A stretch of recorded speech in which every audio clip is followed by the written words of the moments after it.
How's it going, everyone? It is time for my next vlog, and this week it is entitled It's Not So Simple.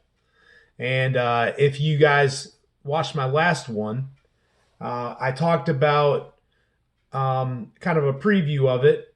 One of the things that I talked about at the end of the last vlog was the Pope slap, this event that happened with the Pope, where depending on which media source you watched, it showed the Pope like walking along, and all that you see is basically him slapping this lady's arm as he's walking past her. And then, if you actually watch the whole clip, what you understand is that he's walking along and she grabs his arm and kind of pulls him back, and then he slaps her arm away. And people are like, they could still be like, well, still, why did he need to slap her? And I shared in my last vlog, I work with elderly people. And a lot of times, elderly people, they have arthritis in their shoulders or in their joints in general. And they've got pain there. And so you can actually see in the video when he gets pulled back by her, it looks like it actually kind of hurts him. And so he's kind of coming back to her because he has to get out of the pain, and he kind of pats her arm away so she will let go of him because it's hurting his arm. And so the point of this vlog is talking about all of the issues of truth that, they aren't always so cut and dry. They aren't always just black and white. It's one or the other, which our society likes to make things out to be. They make it out to be like it's either this or it's that. And in politics, it's especially like that. If you're for a border wall, then that means that you're either racist or you are in support of our country. And either you hate minorities or you're just favoring Donald Trump. It's like never a combination of these things of like, hey, I don't hate other races, and I also want to see our country, protect its own and not just let anybody in that tries to cross the border, whether illegally or legally. So there's multiple angles and facets to what is true, and it's important that we are able to look and to discern what all those different angles are in order to find what the truth is. So what I plan on doing going forward, I've been thinking about kind of a motto for what I want my vlogs to be centered on and what the focus should be. And the saying that I came up with that kind of sums up where I want to go in everything that I do and in everything that I talk about is a statement as follows: calibrating eyesight to see the light in dark places. So I want what I'm doing here to be something that it gives people the tools to be able to discern what the truth is, even if it's hard to find. So when things are dark, things are they are unknown. We walk around, if it's dark and we don't have the lights on, and there's no light anywhere. People are just groping around, like trying to reach. They're grasping here and there, trying to find where is anything. They're walking around blind. It's hard to find what is true, what is the right path when everything seems to be dark. And so that's why I think it's important that we try to calibrate our eyesight. We learn how to focus on the things that are true and to find out what they are. Actually in the Bible, famously, Jesus is confronted by Pilate, Pontius Pilate. He's the head of Rome. He's one of the head dudes in Rome for that area, like kind of like the governor of the area. And Jesus gets sent before him at the request of the Jews that are bringing charges against him. And I'll read real quick. This is Jesus before Pilate, John 18:37. Then you are a king, Pilate said. You say that I am a king, Jesus answered. For this reason I was born and have come into the world to testify to the truth. Everyone who belongs to the truth listens to my voice. And then Pilate famously retorts, what is truth? And so that's a question that, like, a lot of people, we grasp with it. We don't quite know how to explain it or articulate what the truth is. But when we see it, we know it, right? Or do we? Like, because if you look at the news, depending on which channel you watch, you're going to get a different impression of the truth. With the impeachment thing that's going on right now, if you're watching CNN, they're going to give you a view that Donald Trump is guilty of everything that the Democrats are charging him of. If you watch Fox News, they're going to basically point out all of the flaws in the Democrats' argument, and they're going to point out the innocence of Trump in this issue. So what is the truth? So there's a few words that I want to bring up that I think help to kind of hone in on finding what that truth is. The first word is nuance. Nuance means it's different shades of something that kind of represent the same thing. So, like, there could be a different shade of lighting on something, and so if somebody is looking at, a picture and it's lit in a certain way, they might see certain aspects of say a painting that they aren't going to recognize if it's lit in a different way. If it's lit in a dimmer way, they're not going to recognize certain hues and tones of it, but it might bring out other aspects of it. Nuance is understanding that there are different shades and complexities to an issue. And so that's an important thing to understand about truth. The other thing is perspective.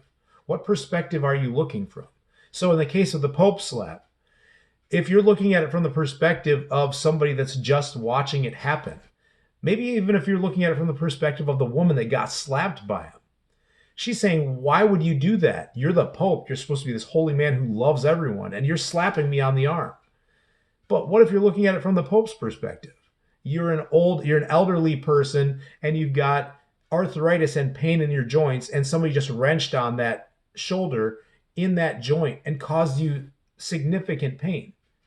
What does the truth look like then?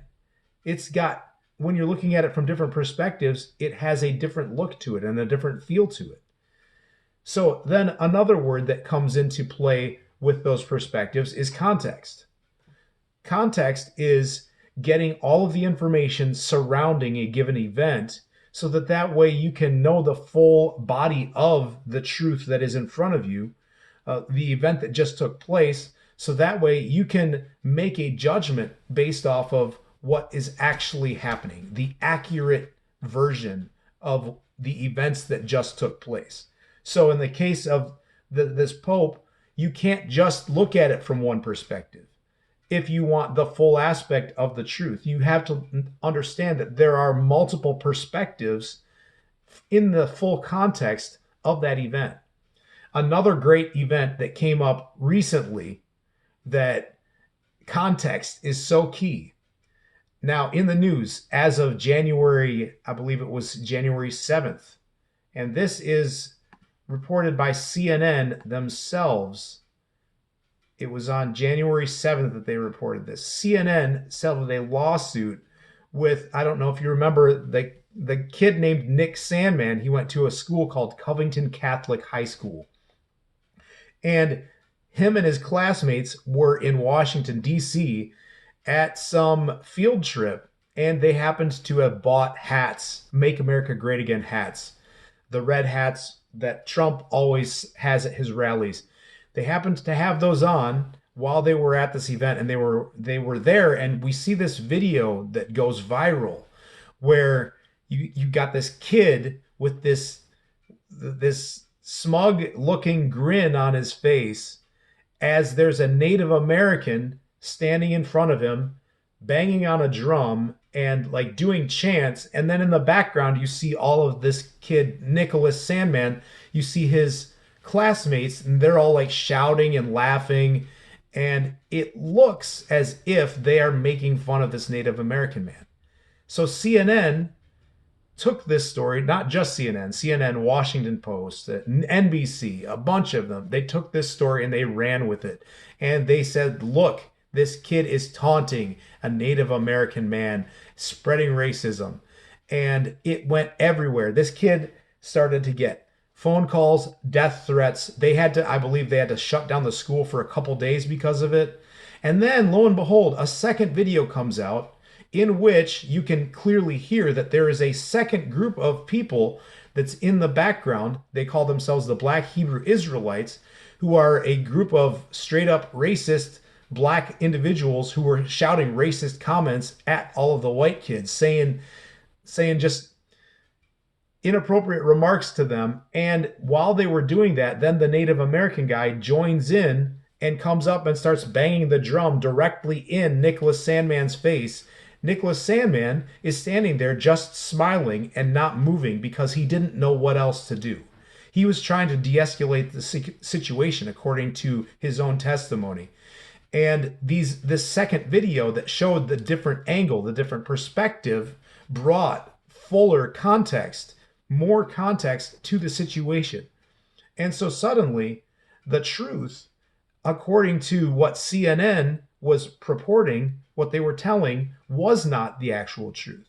When you see the different perspectives and you get the full context, then you understand what the truth actually looked like, that he was actually the victim of these people heckling him and his classmates for what he was doing. So again, this is not me reporting this, that this is the full context. CNN themselves admit that they settled a lawsuit with this kid because guess what? This kid, because of all of the flack that he took and the defamation and the false allegations that were spread against him, he got a lawyer. He lawyered up and he's suing the pants off of these organizations. CNN just settled with him. And according to what his lawyer was going for, his lawyer was trying to get $275 million from CNN for this.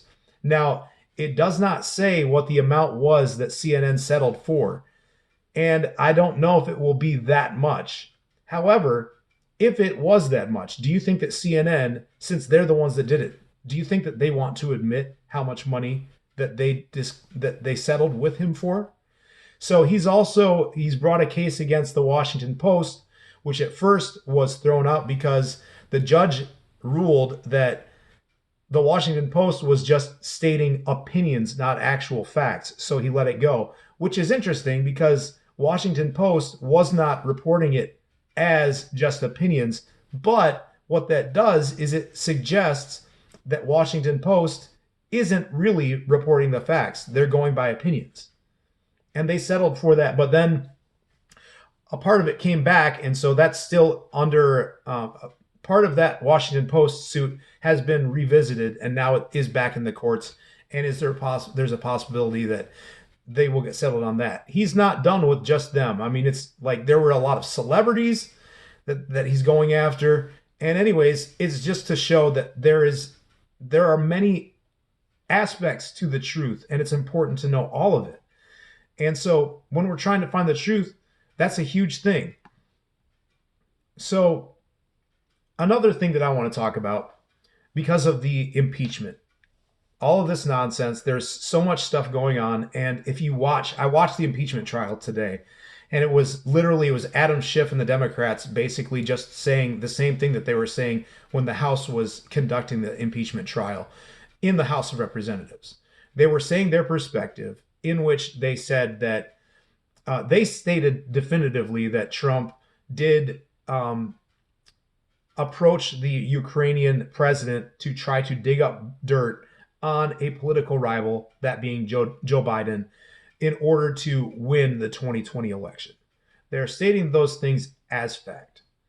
And so a term that gets thrown around a lot is called whataboutism. Whataboutism is when you got somebody that maybe they don't like Donald Trump, or maybe they actually think that what he did was wrong, and they state Donald Trump was corrupt and he did these things that were benefiting him and his political office, and he conducted a quid pro quo. In other words, you do this for me and I'll do this for you, and that's wrong. And then somebody that supports Trump comes back, a Republican comes back who supports Trump and says, oh yeah, well, what about what Joe Biden did? What about Joe Biden? He did the same thing. And whataboutism is that.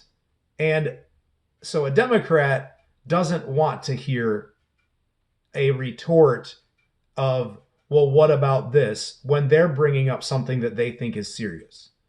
So I'm going to defend the argument of whataboutism here for a little bit. Whataboutism is not an invalid point to be raising in a case like this. Here's what I mean. Whataboutism is something that you're pointing out when somebody has an issue with something. You're pointing out an inconsistency in their argument. If, on one hand, they are against Donald Trump committing a quid pro quo to the Ukrainian president.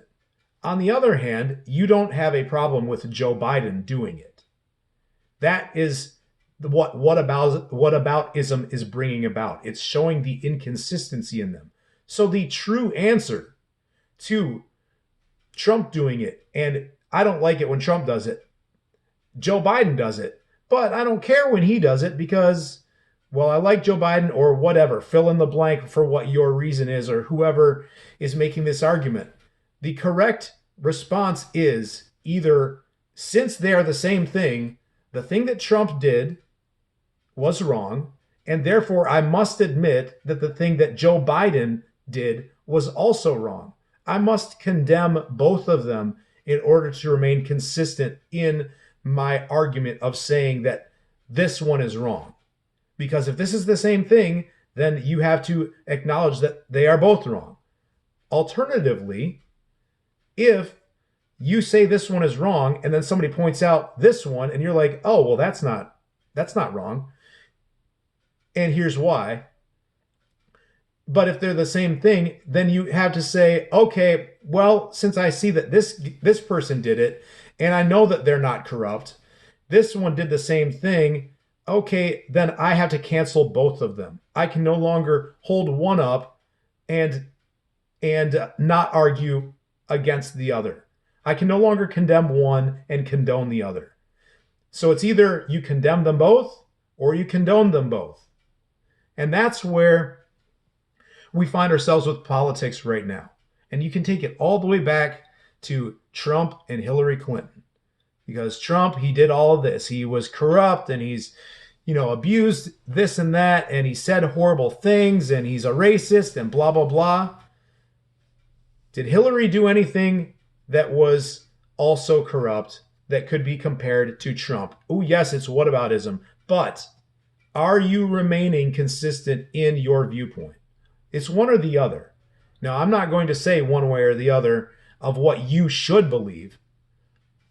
I'll say this, that they're both corrupt. In my opinion, they are both corrupt, and I don't even think it's really an opinion. It's kind of a fact. If you dig into the context, they are both corrupt. They should both be condemned. Now, I can say that and also say that I'm somebody that supports other aspects of what Donald Trump does. I support the good things and I condemn the bad things. Because he does certain things that are good, but he does certain things that are bad, they do not cancel each other out in the sense that this good thing is no longer good since he's done this bad thing. It's another statement, throwing the baby out with the bathwater. I'm not going to take this good thing and then, because of this bad thing, take all of it and throw it out. Now, I'd also mentioned in the last vlog that Christianity today had basically come out with an article condemning Donald Trump, saying that he needed to be removed from office. And they were basically making that argument. They're like, how can you, in good conscience, support this man when he's doing this? How can you say that you are in favor of abortion when Donald Trump is, they go on to say that he's immoral, so how can people take us with a straight face when we're trying to make a case for morality? The answer is you condemn the bad things and you condone the things that are good.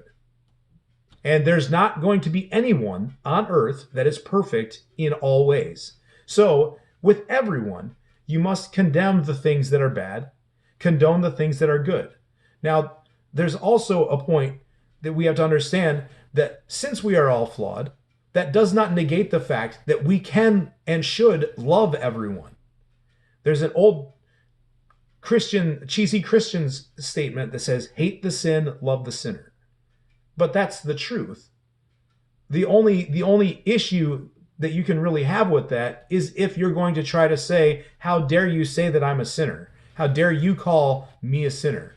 And I would say back to anyone that raises that, if you are unwilling to consider the fact that you have ever sinned in your life, then you need to go back and you need to revisit some stuff for yourself, because there is no one that is perfect on earth. We have all made flaws. We have all made mistakes. And the sooner that we can admit that we have done those things, the better. So I want to, I guess, pull this back in, though, to the biggest thing where I think that it's important, and that's dealing with ourselves, as far as finding out the truth about ourselves and seeing the full context, seeing the full perspective, and looking at things the right way. So when you look at yourself, do you look at your list of failures and do you define yourself by them because of the failures that you've made? Or do you look at your successes and define yourself by those? Do you look at one set and ignore the other? Do you look at the other one and ignore the first one? I'm all a failure, or I'm all a success. Or are you able to make a way to fit both of them together and make truth out of both of them? For what I'm getting at is, if I've had these failures in my life, am I able to say, yes, these are my failures. Here's where I was wrong. Here's where I'm going to admit that I was wrong. And here is also where I'm going to say that these things that I've done wrong I'm going to use them to grow from them and now use them to gain success in my life because of them. Because I know what I did wrong. I admit it and I repent of it, which means I turn from it and I go the opposite direction. So I'm no longer wallowing in this, saying that this is who I am, but I'm saying I'm capable of recognizing this and reacting to it to bring about this, to bring about the success, to bring about the growth. And then you can start to learn that you can love yourself, that you can succeed, that you can overcome, that you can thrive. These are the things that you can start to look at, no longer defining yourself by failures, but using your failures to build yourself up into successes and into a positive outlook on your own self. You need to start loving yourself. And I'm saying you, speaking to myself. These are things that, everything that I talk about in these vlogs are things that I'm going through. And it's just easier to get them out when I say them, speaking as if I'm speaking to somebody else. It's more like I'm speaking to myself in a mirror. And I found that they help me. And I think that these are things that we can all work on.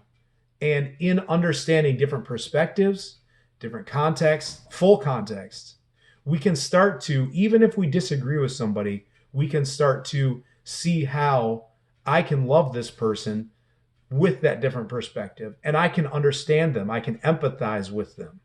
And I can grow in knowledge because now I'm learning something new about a piece of reality that I had never considered for myself because I was too busy looking at everything through my own eyes and with my own biases and my own understanding of things.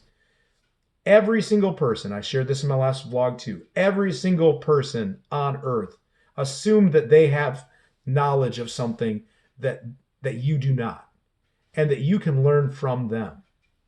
Let's try to do that. Let's try to love each other and look at the full perspective. Let's try to get the full context. And I'm telling you what, with the media and with this election season coming up, it's very important. And it is definitely only going to help you to start to expand. So what this might mean is, if you're used to watching CNN, if you're used to watching MSNBC, maybe you should also watch Fox to see what they say about the same thing. Because I guarantee you, if you're just watching one, they are, whatever network you're watching is basically ignoring all of the other context that the other person is bringing out, and vice versa. You should not just watch one or the other. You need to watch both, no matter if you don't like the one perspective, because this perspective that you really like is hiding stuff from you that you need in order to make an educated decision with full knowledge of everything. Don't let the media think for you. Use it to your advantage to think for yourself. Once again, hey, glad to have you guys watch this. If you have watched it, subscribe if you like it to my YouTube channel. I would love to get 100 subscribers. I believe I'm at 86 right now. Let's go. Let's get to 100. And also, I told you last year that I was going to be releasing music again. And I'm just saying, it's coming. There is a song that will be coming up that will be being released on Spotify and other sources, media sources, in the near future. I do not have a definite date for you yet. I will disclose that information once it becomes more available, but I'm very excited about it, and I will give you more information on it. The song is called Fatal Attraction, and that's as far as I'm going to take this at this point, but stay tuned. And follow me on Facebook. Again, subscribe to me. Go to search out Darren Keim on YouTube and subscribe if you like this content. I'll see you next week. Love you guys. Bye.